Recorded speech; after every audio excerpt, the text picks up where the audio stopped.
África. Eu acho que é um momento para nós, de fato, saborearmos.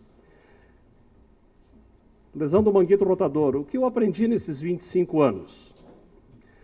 Lembro que essa imagem tem 25 anos, Kekia e Gleidson. Nós iniciando ainda no comitê. Então, é bacana ter uma caminhada de tantos anos assim, e a gente poder retribuir à sociedade todo esse carinho, esse aprendizado que tivemos. Essa é uma pequena palestra com muitos coautores. O Paulo e o Carlos, que nós trabalhamos, mas também o Arnaldo, o Kekia, o Michel, o Marco Antônio, o Paulo Sérgio e o Beno.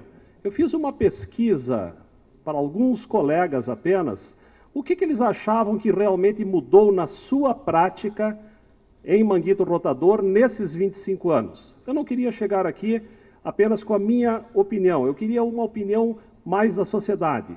Eu certamente daria o meu ombro para qualquer um desses operar, e daí eu achei que eles teriam também algo para dizer.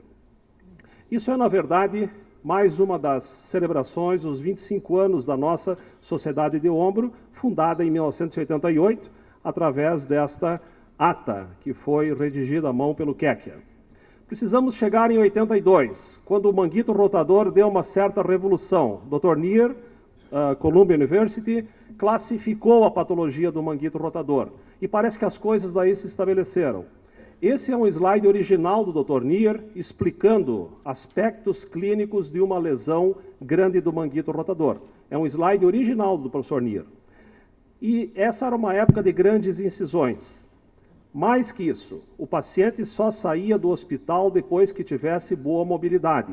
E aqui está o Dr. Neer, ali pelo 3º, 4º dia de pós-operatório, forçando o braço da paciente para cima.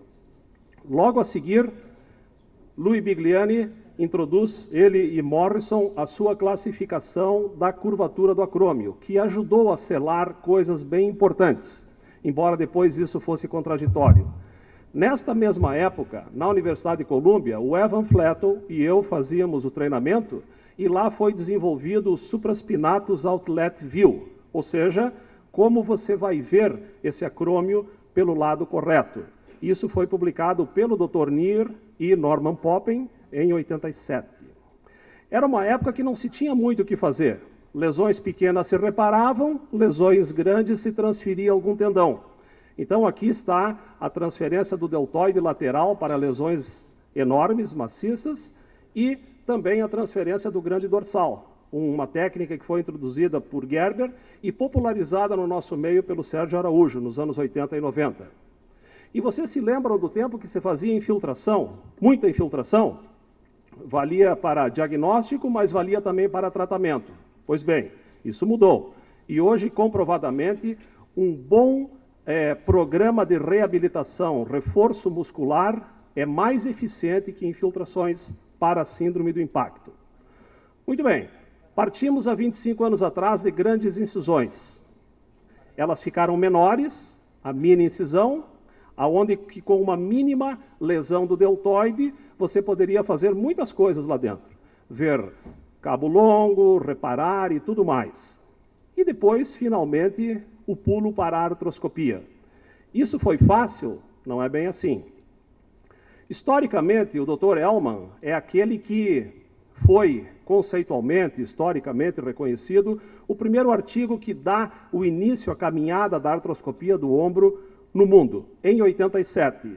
E esse é um slide muito familiar a todos que estudaram nessa época. Entrava com o artroscópio lá e fazia uma acromioplastia. Bom, a artroscopia subia de qualidade, de intensidade. Adivinha o que aconteceu? Charles Rockwood, que veio 6 vezes ao Brasil, e a sua frase conhecida: "The arthroscope is the machine of the devil. You know that." E ele passou boa parte da sua vida instigando-se contra o artroscópio e a artroscopia, o que se transformou em algo anedótico. Na prática, isso até ajudou a desenvolver a artroscopia. Interessante saber, no Brasil, o primeiro artigo sobre a artroscopia do ombro não é de um cirurgião de ombro, e sim de um ortopedista geral, Ivo Schmidt, de uma cidade chamada Carazinho, casualmente ao lado de Passo Fundo, em 84, publica esse artigo sobre a artroscopia de ombro. E aqui são slides originais do Ivo Schmidt, tentando achar um local de entrada nesse ombro. E esse é o precursor, o primórdio do lateral decúbitus. Coisa simples, como vocês podem saber, não é isso? Então, é uma longa caminhada. Depois de 84, nós passamos, assim, quase 10 anos sem publicações.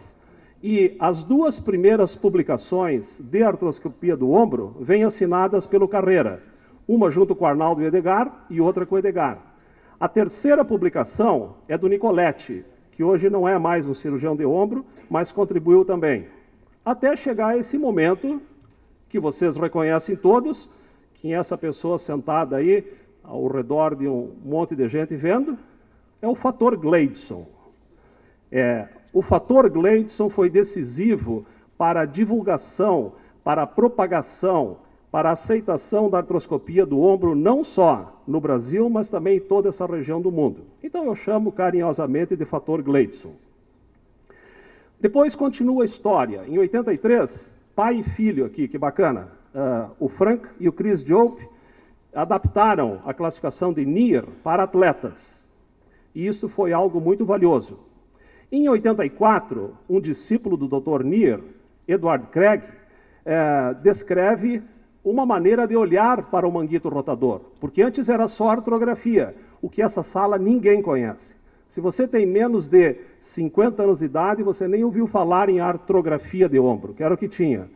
Pois daí um ortopedista, o Ed Craig, passou a dar uma olhada nesse material com artroscópio e permitiu que isso tudo pudesse ser visto de maneira um pouquinho mais talentosa, como se vê aqui. Logo a seguir, entrou a ressonância magnética e dominou. Hoje, raramente operamos um ombro sem uma boa ressonância. E isso foi um fator decisivo nesses 25 anos. O subescapular foi praticamente descrito pelo Dr. Gerber em 91, que se achava que tudo era manguito rotador. Não, subescapular é uma entidade quase à parte. E ele nos ajudou muito. Nessa época, uma pessoa que já não está mais conosco, David Harriman, nos mostrou a boa anatomia, revisitando a anatomia. Nessa época também se começaram a usar âncoras, tanto nas primeiras artroscopias, quanto na cirurgia aberta. Mas era um fracasso total nessa época. Hoje, o ano passado, foram vendidos globalmente 4.700.000 âncoras, para vocês terem uma ideia do que é esse negócio. E nessa época, então, aprendemos com Christian Gerber o que é um bom nó. Simples, mas eficaz. E esse artigo mostrou as propriedades mecânicas do bom nó. E claro, na história da cirurgia do ombro desses 25 anos, não podemos deixar de mencionar uma pessoa muito querida no nosso meio, Gilles Walsh, que, com esse artigo, disse que bíceps só serve para dar dor, portanto, vamos cortá-lo. E eu vi ele dizendo isso no cenário norte-americano, onde o assunto foi recebido com alguma ressalva e muita discussão.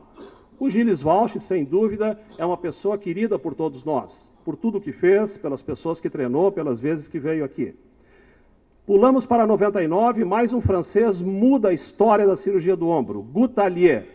Ele classifica de uma maneira mais didática impossível aquilo que para nós era um branquinho lá no meio daquela ressonância.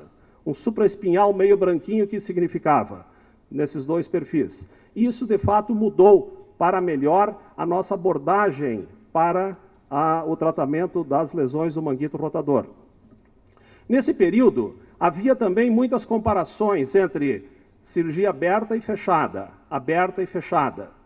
E nessa época, lá por 95, 98, já se dizia que a artroscopia podia ser tão eficiente quanto a cirurgia aberta.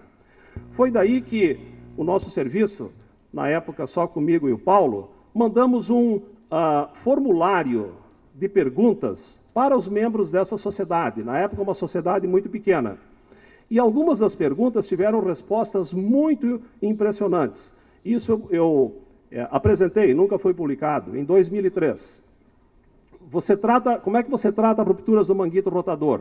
Em 2003, essa sociedade, apenas 22% fazia artroscópico. E se estava satisfeito com a artroscopia ou com a cirurgia aberta. Todos disseram que sim. Os que faziam vídeo, os que faziam aberta. Os teus pacientes solicitam que o procedimento seja artroscópico? Naquela época, 40% já falava, os pacientes já falavam em artroscopia para os seus médicos. Você percebe que perde paciente quando anuncia que a cirurgia não será por vídeo e sim aberta? 20% já perdia. O paciente acabava indo procurar um outro profissional. E se você recebe alguma recompensa pecuniária, algum dinheiro, alguma viagem, algum incentivo econômico pelo uso do material de artroscopia, naquela época 66% disse que não.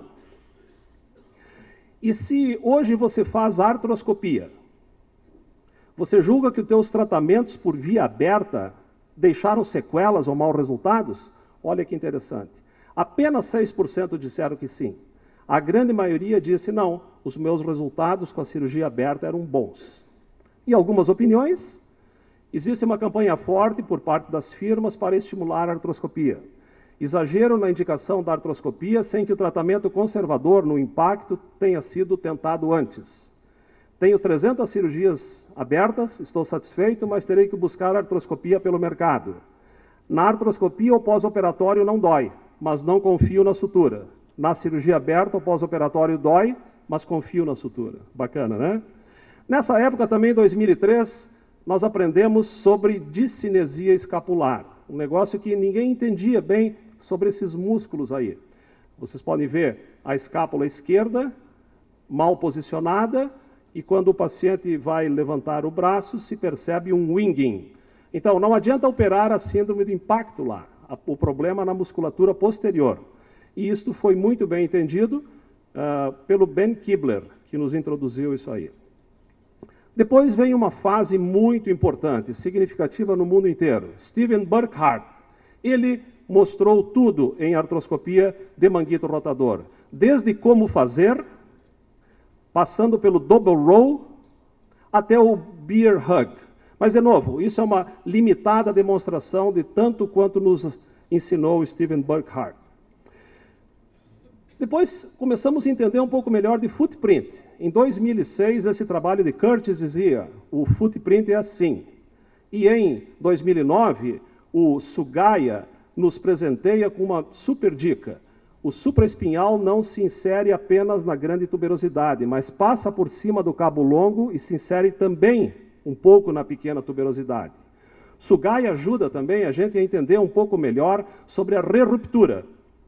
E ele faz uma classificação da cicatrização pós-cirúrgica, muito útil também. E daí entra Lisa Galatz, que apresenta um artigo muito agressivo de ler para nós cirurgiões, que os seus manguitos podem re-romper, ou seja, romper após a cirurgia, em até 94%. Isso não tem muito a ver com você, não, que talvez seja um mau cirurgião. Tem a ver com a biologia do tendão. E a Lisa Galatz contribuiu muito para esse entendimento. Por fim, uma coisa que também chamou a atenção para todos nós é a cicatrização. Afinal, nós fazemos uma cirurgia para quê? Para um músculo mole cicatrizar num osso duro. Pois bem, isso demora 100 dias. Daí, então, nós começamos a ganhar mobilidade e força. Lembre-se que o bom resultado vem aos 6 meses e você continua melhorando até 24 meses. E, por fim, algo que não pode ser esquecido hoje. Uma pérola jogada na ciência por Paul de Grammont, em 95, lá atrás. Paul de Grammont publica um artigo muito simples na Acta Ortopédica Bélgica e que passa desapercebido por quase 10 anos. Essa é uma foto que todos conhecem de Paul de Grammont. E essa é uma foto que poucos conhecem dele, meses antes do seu falecimento. O que nos deu o Paul de Grammont? Esses casos sem solução. Nós temos aqui um paciente que não levanta o braço, tem dor, tem total desaparecimento de musculatura. Vamos fazer uma prótese reversa. E esse é uma solução maravilhosa quando feita de uma maneira correta, como, por exemplo, nessa paciente.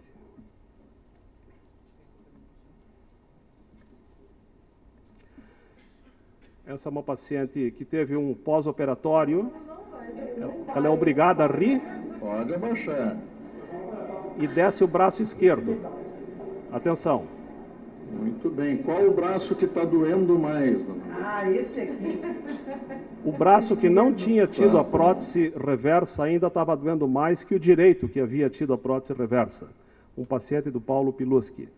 E por fim, para finalizar essa viagem, o PRP. Um artigo diz que presta, um artigo diz que não presta. Um artigo diz que presta, um artigo diz que não presta. Estamos em plena batalha com o PRP.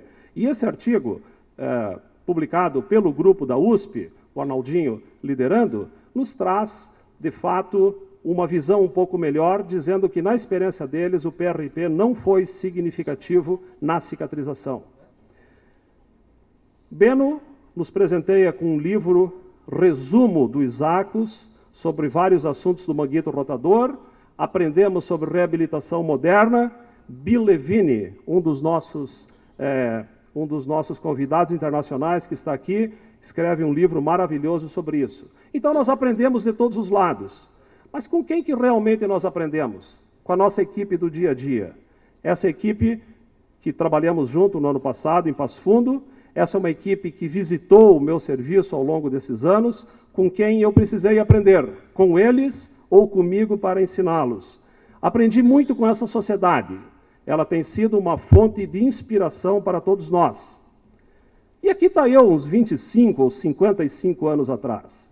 Se você não dormiu no ponto,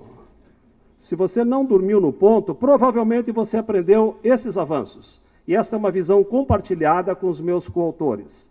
A anatomia é especializada.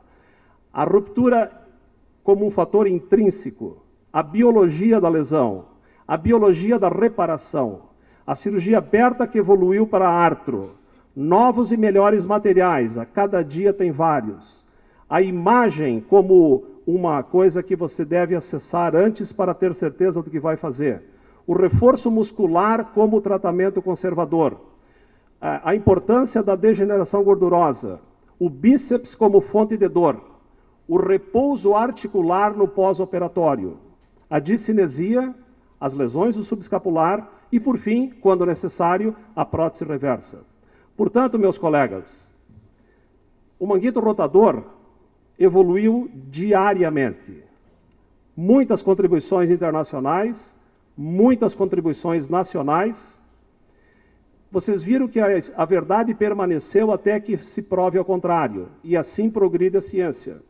E que os princípios são mais importantes que técnicas. E a nossa sociedade foi um vetor para o progresso e melhoria de todos nós. Por isso que pessoas fazem uma sociedade e não ao contrário. Muito obrigado.